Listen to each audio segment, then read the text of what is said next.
ഒന്ന് ഇടപെടുകയാണ്. ശ്രീ റെജി ലൂക്കോസ്, താങ്കളുടെ ഒരു മറുപടി ഇതിന്.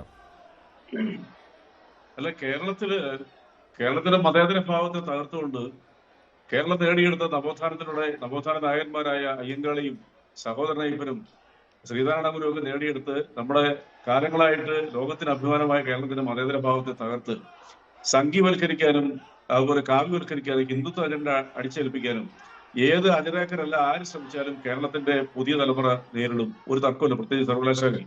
അതിനവരെ ഗുണ്ടകളെന്നോ ഭീകരപ്രവർത്തനത്തൊക്കെ നിങ്ങൾ എന്ത് വേണമെങ്കിലും വിശേഷിപ്പിച്ചു, യാതൊരു പ്രശ്നവുമില്ല. അതൊക്കെ ഏറ്റെടുക്കാനായിട്ട് തയ്യാറുള്ള ഒരു ചെറുപ്പക്കാരുടെ വലിയൊരു വിദ്യാർത്ഥി സംഘടനയാണ് SFI. നിങ്ങൾ ഈ പറഞ്ഞ ഗുണ്ടകളുടെയും ഈ ഭീകരപ്രവർത്തനം ചെയ്യുന്ന ഈ SFIയിൽ എന്തുകൊണ്ടാണ് ഈ കുട്ടികൾ ആകർഷിക്കപ്പെടുന്നത്? 97% വിദ്യാർത്ഥികൾ SFIയിലേക്ക് വരുന്നത് നിങ്ങളെ പോലെയുള്ള ഭീകരപ്രവർത്തകർക്ക് സപ്പോർട്ട് ചെയ്യുന്ന, നിങ്ങളെ പോലെയുള്ളവരെ പിന്നെ എന്താ പറയാ, കേരളത്തിലെ ജനങ്ങൾ എഴുതിത്തള്ളുന്നതിന്റെ ഫലമായിട്ടാണ് വാസ്തവത്തിൽ ഈ കുട്ടികൾ, പുതിയ തലമുറ ഇതിനോട് പിന്നെ അനുഭവം പ്രവർത്തിക്കൊണ്ട് ഈ വിദ്യാർത്ഥി സംഘടന ചെയ്യുന്നത്. ഇവിടെ സമരം ചെയ്യുന്ന SFIക്കാർ മാത്രമല്ല കേട്ടോ, വിവിധ ആവശ്യങ്ങൾ ഉന്നയിച്ചുകൊണ്ട് പല സമയത്തും മറ്റു വിദ്യാർത്ഥി സംഘടനകളും സമരരംഗത്ത് ഇറങ്ങാറുണ്ട്, യുവജന സംഘടനകൾ ഇറങ്ങാറുണ്ട്. ആരോഗ്യമന്ത്രിക്കെതിരെ സമരത്തിനിറങ്ങിയ പ്രതിപക്ഷ യുവജന സംഘടനകളുടെ സമരത്തിന് നേരെ ഈ രീതിയിലാണോ പോലീസ് പ്രതികരിച്ചിട്ടുള്ളത്? അല്ലല്ലോ.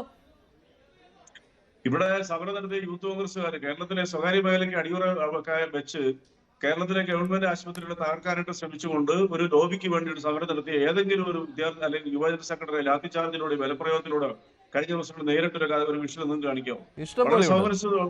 അല്ലല്ല, ഈ രീതിയിലുള്ള ബാരിക്കേഡ് വെച്ച് അവരെ മുന്നോട്ട് കടത്തിവിടില്ല എന്ന കാര്യം ഉറപ്പാണല്ലോ. ഇവിടെ എന്തുകൊണ്ട് കേരള സർവകലാശാല പോലെയുള്ള കേരള സർവകലാശാലയിൽ അവിടെ പ്രവർത്തനം നടന്നുകൊണ്ടിരുന്ന ഒരു സമയത്ത് തന്നെ എങ്ങനെ ഇത്രയും വിദ്യാർത്ഥികൾക്ക് ഇരച്ചെത്തുവാൻ കഴിയും? അവിടെ പോലീസ് നോക്കുകുത്തിയായി നിൽക്കുന്നത് കൊണ്ട് തന്നെയാണ് ഇത്രയും വിദ്യാർത്ഥികൾ ആ സമരത്തിലേക്ക് വരില്ല എന്ന് പോലീസ് അനുമാനിച്ചു. അതെങ്ങനെ അറിയാൻ പറ്റും? ആ ദൃശ്യങ്ങളിൽ ഒന്നും തുടക്ക സമയത്ത് പോലീസ് ഇടപെടുന്നത് കണ്ടിട്ടേ ഇല്ല ശ്രീ റെജി ലൂക്കോസ്. അപ്പോൾ മൗന അനുവാദം ഉണ്ടായിരുന്നു, അത് സർക്കാരിന്റെ അനുവാദമായിരുന്നു. പോലീസിന് അവിടെ ഇടപെടാൻ പറ്റുമായിരുന്നില്ല. അല്ല, അവിടെ പോലീസ് ഓപ്പറേഷൻ ഉണ്ടായിരുന്ന ബാരിക്കേഡ് ഉണ്ടായിരുന്ന ബാരിക്കേഡ് മറികടന്ന വിദ്യാർത്ഥികൾ ആ വാതിൽ വരെ എത്തി. അതൊരു വസ്തുതാപരമായ കാര്യം. അതിലൊക്കെ ഭയങ്കരമായ സംഭവം ഇവിടെ ഉണ്ടായിട്ടുണ്ടല്ലോ. കഴിഞ്ഞ ഒരു വർഷം മുമ്പ് RSSും BJP പ്രവർത്തകരോട് നടത്തിയ ഒരു സെക്രട്ടേറിയറ്റ് മാർച്ചിൽ ഈ പറയുന്ന ബാരിക്കേഡെല്ലാം മറികടന്നുകൊണ്ട് ഒരു യുവതിയും 2 യുവാക്കളും അപ്പൊ അതീവ സുരക്ഷയുടെ സെക്രട്ടേറിയറ്റിന്റെ ഉള്ളിൽ മുഖ്യമന്ത്രിയുടെ ഓഫീസിന്റെ താഴത്തെ നില വരെ എത്തിയല്ലോ. അവിടെ വെച്ച് പോലീസ് പിടിക്കുമല്ലായിരുന്നു അന്ന് നിങ്ങൾ? അതൊക്കെ റിപ്പോർട്ട് ചെയ്തു, പക്ഷെ അതൊക്കെ വളരെ കഷ്ടപ്പെട്ടാണ് എത്തിയത്. പോലീസിന്റെ ഒരു സഹായം ഉണ്ടായില്ല. പോലീസിന്റെ കണ്ണ് വെട്ടിച്ചുമൊക്കെ പോകുന്നതാണ്. ഇവിടെ പോലീസ് ഇങ്ങനെ നോക്കി നിൽക്കുന്നു, അതിനു മുമ്പിലൂടെ SFIക്കാർ അനായാസം പോകുന്നു, പോലീസിന്റെ സഹായം അവിടെ കിട്ടുന്നു. ദൃശ്യങ്ങൾ പരിശോധിച്ചാൽ അറിയാം അവിടെ പോലീസ് ഏത് രീതിയിലാണ് ഇടപെട്ടത് എന്ന്. അല്ല, ദൃശ്യങ്ങൾ BJPക്കാർ മാത്രമല്ലെന്നേ, ടെലികാസ്റ്റിംഗ് ദൃശ്യങ്ങൾ ഞങ്ങളെപ്പോലുള്ളവരൊക്കെ കാണുന്ന വിവിധ ചാനലുകൾ, ന്യൂസ് എയ്റ്റീൻ ഉൾപ്പെടെ ഞങ്ങളൊക്കെ ഇത് കണ്ടുകൊണ്ടിരിക്കുക. ഇതൊന്നും അല്ല കേരളത്തിൽ, ഇതിലപ്പുറമായ സമരങ്ങൾക്ക് കേരളം വേദിയായിട്ടുണ്ട്.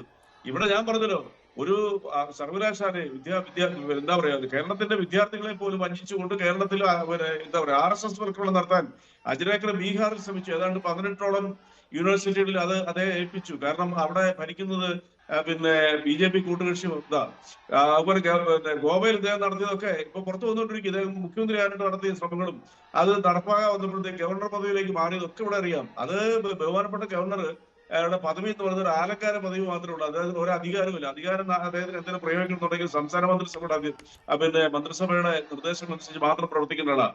2021 സുപ്രീം കോടതി വീണ്ടും അത് പിന്നെ പ്രഖ്യാപിച്ചിട്ടുണ്ട് ഉത്തരവിലൂടെ.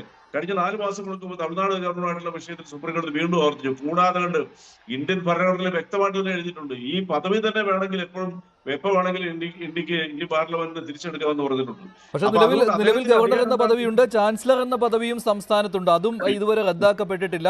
അങ്ങനെ സർക്കാർ ശ്രമിച്ചു എങ്കിൽ പോലും. ശ്രീ RS ശശികുമാർ ഇവിടെ